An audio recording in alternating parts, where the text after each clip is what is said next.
QuickConnect is a feature of Synology NASs that provide access to your NAS from outside of your private network in a way that does not require the opening of any external ports on your firewall. We will be either using QuickConnect using the relay service or connecting over a VPN. A very common method to access storage and other devices within your own private network is by using port forwarding. This is simply a configuration of your router or firewall to forward any incoming communications on a specific port directly to your NAS or other device.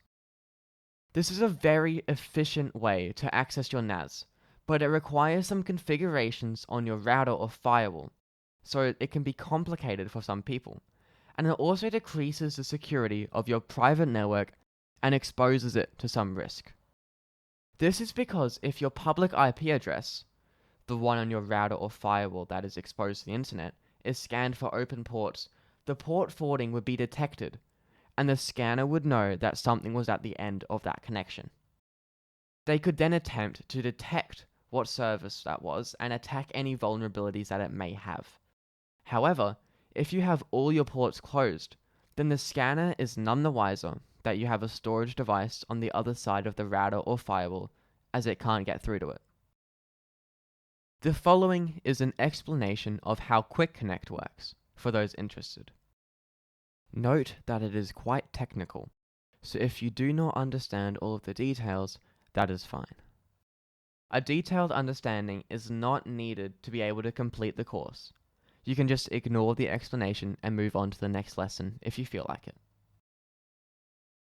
There are ways that QuickConnect attempts to configure connections with your NAS when someone attempts to connect from it either inside or outside of your private network.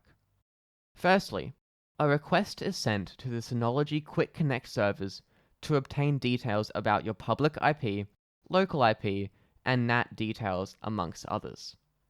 The client then can connect directly with the NAS if they are both located within the same private network, or can attempt to connect to the public IP if the client is on the internet. If port forwarding is configured, it can establish a connection to the NAS. If no connection can be made, then secondly, the client will see if it can create a virtual tunnel between the client and the NAS via QuickConnect. The NAS performs a hole punch out of its network and connects to the QuickConnect servers. The client also performs a hole punch out of its network and connects to the QuickConnect servers.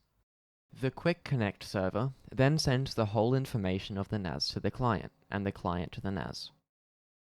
Once the client has received the hole punching request from the NAS, the client connects to the NAS through its hole punch.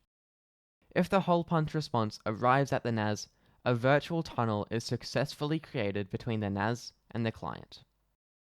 If the virtual tunnel cannot be created, then the third method of connectivity is used, called the QuickConnect relay service. In this case, all communications from the NAS to the client and back are relayed through a relay service. The relay service is acting like a go-between or proxy service, sending communications back and forward between the NAS and client, as required.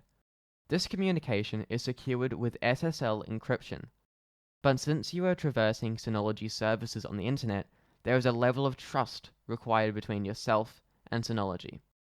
Note, however, that Synology guarantees end-to-end encryption, meaning that there is no way for them to view the data that is being sent through the relay service.